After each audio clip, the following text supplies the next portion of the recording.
Ever thought chess sacrifices were just fancy moves for top players? They are not. Understanding when and why to sacrifice is one of the most important tools for winning in the middle games. And most of the players overlook it entirely. In this video, I will take you through everything you need to know about sacrifices, from dynamic attacks to positional setups. You will learn how the right sacrifice can give you control, open up threats, and create unstoppable attacks, all while avoiding common mistakes. By the end of this video, you will have a new weapon to add to your middle game strategy. Are you ready to improve? Let's start. There are two main types of sacrifices depending on the position. Dynamic sacrifices. These happen in sharp, messy positions, like when kings are castled on opposite sides or the board is chaotic. Here you give up a piece to boost your attack fast and put your opponent under pressure. And positional sacrifices. These are for quieter solutions, like when both players have castled on the same side or the pawns are lined up evenly. You might sacrifice to gain control of important squares or to slowly improve your position. First up, let's look at sacrifices in dynamic positions where action happens right away. This is a very sharp position from my own over-the-board game. And here what we can see is that all my pieces are gathered in the middle, and my opponent created a quick attack on the queen side, delaying castling. And this will be very important in this game. Right now, the opponent's move was pawn to h5, and you might think about protecting this pawn on g4, maybe playing h3 or maybe taking on h5. But actually, anytime your opponent attacks you, I think the first thought should be to counter-attack. We want to get this initiative in the game. So after he played h5, I thought about pushing f5, and this is the move that I played. And now black wins the pawn on g4, and now by sacrificing this pawn, I was able to open up opponent's king. If f takes e6, then we play bishop g6 check, and the king has to move, and it will stay in the middle forever, which is a very good news for me. And that's why black has decided to take with the bishop, but then I could check him, forking the king and the knight. Bishop goes back to protect material, and then I captured this anyway, and opponent's king ended up in the middle. We can see all these pieces on d and e file, so black's king is in huge danger. And then I played queen b3, attacking both the knight and the pawn on d5, knight c5 check, king e8, and then knight f5. So I'm planning to play knight takes g7, probably knight d6 as well, which is very strong. Knight blocks here, check, and rook f1. Okay, so now there is double attack on this f7 pawn. So again, black has to defend the position. f6 was played, captures, and after rook e1, my opponent resigned because the knight is pinned. He cannot bring more defenders, so I'm winning material next turn. So by giving up this pawn, we opened the board and created some threats. It's a quick way to activate our pieces and put pressure on the opponent. Now, sometimes a pawn isn't enough. We might need to sacrifice the entire piece, like knight or the bishop, to create a strong attack. Let's see how that works. In this game, I again got very sharp position.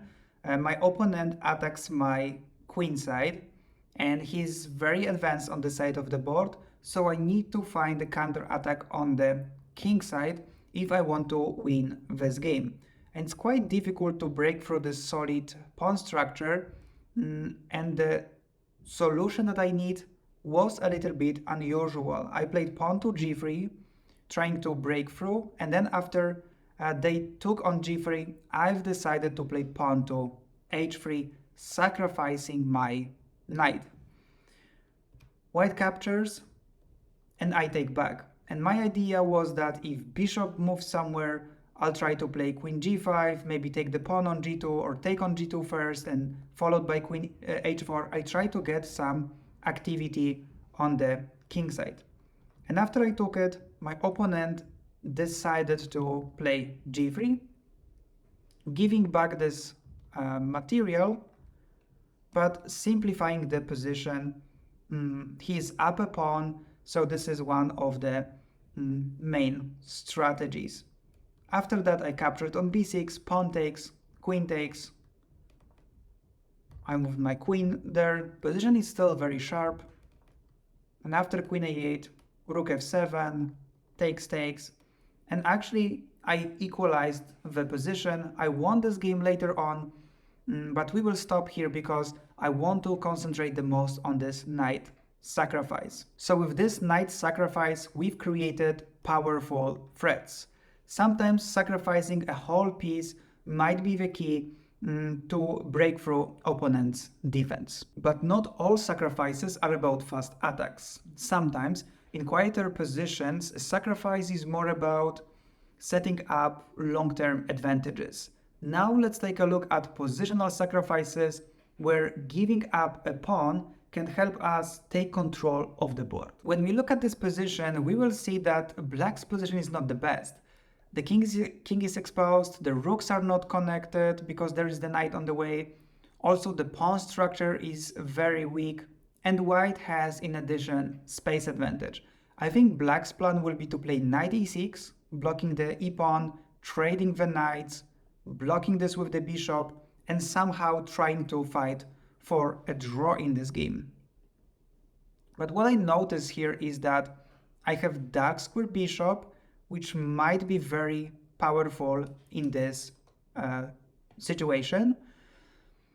The only problem is with my own pawns, which are on dark squares. So what I did here is I played positional sacrifice, giving up my pawn.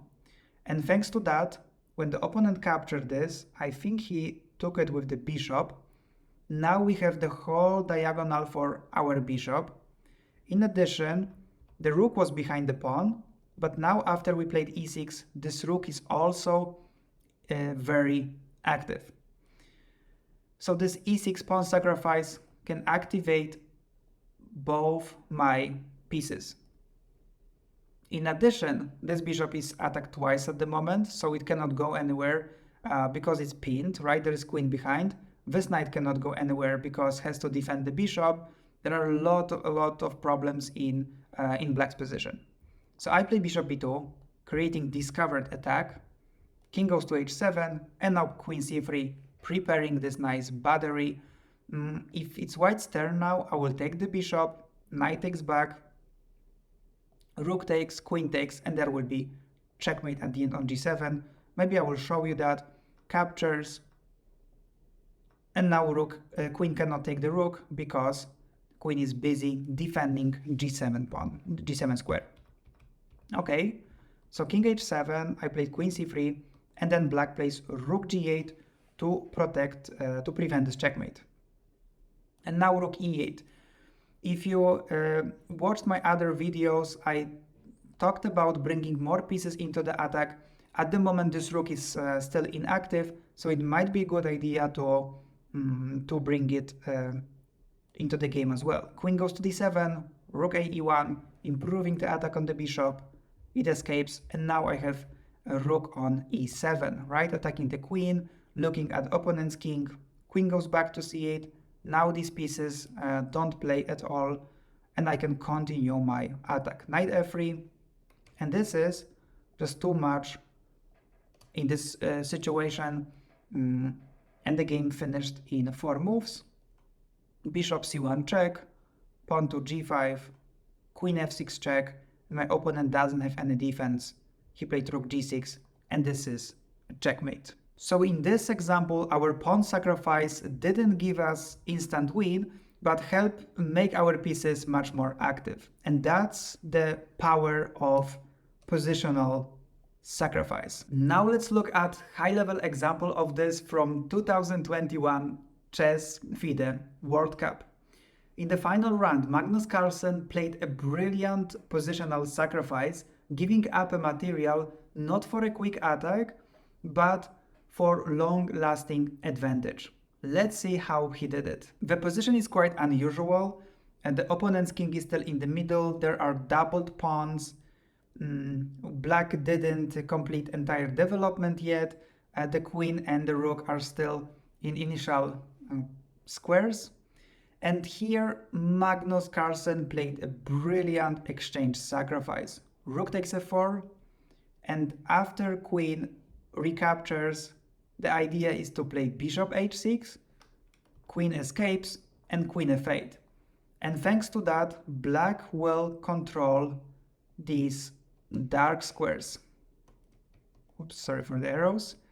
We control these dark squares, and let's see how it looks later. Bishop f4, queen g2, rook c8, activating the rook now, trying to take control of the only open file, takes, and Carlsen just evaluated that this dark square bishop will be better than the opponent's rook in this situation. So queen c8, quick attack on c3, pawn to c4 and b5. He tries to attack white's king from the queen side. Takes. Now queen g1 and black plays queen a8. King wants to escape to g2, but it's not possible after queen a2 because now king is involved in protecting the bishop on e2.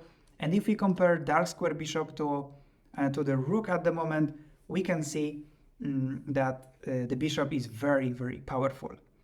Okay, white plays knight g2, trying to get rid of the bishop from there, and then check, and white is forced to block it with the knight.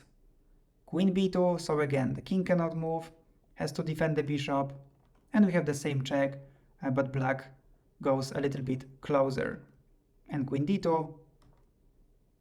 Okay, white moves the queen. And king g7. So in the position where white cannot do too much, actually because he's completely... He got stuck with the position. It's time for small improvements, and black tries to bring the pieces, bring the king to the queen side. And after that we have e6, which helps, and white even gives up this rook. White wants black to capture this, yeah, this bishop on this dark square bishop is so powerful that black even completely ignores it. Takes on d5, bishop f5, activating the bishop. Right now the bishop is stronger, can participate in attack. King f7, small improvement again. Rook g3, black just maneuvers with pieces further. And then after g5, probably that's the plan for white. Black finally decided to take this rook, play knight e5. And in this situation, white simply resigned. So in this game, Carlsen's positional sacrifice didn't lead to immediate attack. And that's the beauty of positional sacrifice. They're not always about these quick wins. So now that we've seen different types of sacrifices, let's talk about how to actually use them in your own games. Here are some practical tips to help you make sacrifices confidently when the opportunity arises. Assess the position. Always look at the type of position before sacrificing. In sharp, dynamic positions, a quick sacrifice can open up an attack. In calmer positions, think about how a sacrifice could give you long-term control. Find key squares. For positional sacrifices, aim to control key squares. Sacrificing material for strong squares often gives your pieces more freedom and can be worth more than a pawn. Plan the follow-up. A good sacrifice only works with a clear follow-up. Check your opponent's best moves after the sacrifice to make sure you keep the advantage or maintain pressure. These tips will help you spot the best times to sacrifice in your games. With practice, you will see how well-timed sacrifice can make all the difference in winning the middle game.